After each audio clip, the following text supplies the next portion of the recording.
തദ്ദേശ തിരഞ്ഞെടുപ്പ് വിജയത്തിൽ നിന്നും ഊർജ്ജം ഉൾക്കൊണ്ട് സോഷ്യൽ മീഡിയയിലും വിജയം വരിക്കാൻ കോൺഗ്രസ്.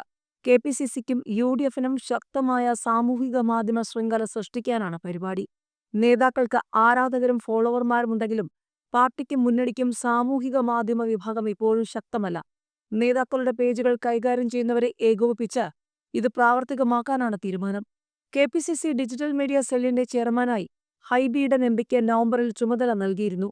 ഇതിനുശേഷം സാമൂഹിക മാധ്യമങ്ങളിൽ സജീവമായ കോൺഗ്രസ് നേതാക്കളുടെ പട്ടിക തയ്യാറാക്കി അവരിൽ നിന്നും ആശയങ്ങളും കണ്ടന്റും സ്വീകരിച്ച് മുന്നോട്ടു പോവുകയാണ്. സാമൂഹിക മാധ്യമങ്ങളിലേക്കുള്ള ഉള്ളടക്കം തയ്യാറാക്കുന്നതിന് നിയമസഭാ തെരഞ്ഞെടുപ്പിന് മുൻപ് പ്രൊഫഷണൽ ഏജൻസിയെ ഏൽപ്പിക്കുമെന്നാണ് വിവരം. ഇവർ തയ്യാറാക്കുന്ന ക്യാപ്സൂൾ കെപിസിസിയുടെയും യുഡിഎഫിന്റെയും താഴെത്തട്ടിൽ വരെയുള്ള പേജുകളിലേക്കും പ്രചരിപ്പിക്കും. കെപിസിസി പലതവണ ഉഷാറാക്കാൻ തീരുമാനിച്ചിട്ടും കോൺഗ്രസ് സാമൂഹിക മാധ്യമ വിഭാഗം സജീവമാകുന്നില്ലെന്ന് പാർട്ടിക്കുള്ളിൽ വിമർശനം ശക്തമായിരുന്നു. കെപിസിസി യോഗങ്ങളിൽ തന്നെ ഇക്കാര്യം ചർച്ചയ്ക്ക് വന്നിട്ടുണ്ട്.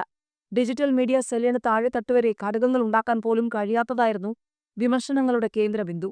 KPCC digital media cell convener സ്ഥാനം ഒഴിഞ്ഞുകിടക്കാൻ തുടങ്ങിയിട്ട് ഒരു വർഷത്തിലേറെയായി. സിപിഎം പാളയത്തിലെത്തിയ ഡോക്ടർ പി സരിൻ വഹിച്ചിരുന്ന ചുമതലയിൽ ഇതുവരെ പകരക്കാരനെ നിയോഗിച്ചിട്ടില്ല. നവംബറിലെ അഴിച്ചുപണിയോടെ സെല്ലിന്റെ പേര് സോഷ്യൽ മീഡിയ സെൽ എന്നാക്കി മാറ്റുകയും ഹൈബിയെ ചെയർമാനാക്കി നിയമിക്കുകയുമായിരുന്നു. സെല്ലിന്റെ പ്രവർത്തനം കാര്യക്ഷമമാക്കുന്നതിനായി പൂർണ്ണമായും പുനഃസംഘടിപ്പിക്കുമെന്നാണ് നേതാക്കൾ നൽകുന്ന സൂചന. കോൺഗ്രസിന്റെ ഔദ്യോഗിക പേജുകളിൽ ലൈക്കും കമന്റും ഷെയറുമെല്ലാം ഇപ്പോഴും നാമമാത്രമാണ്.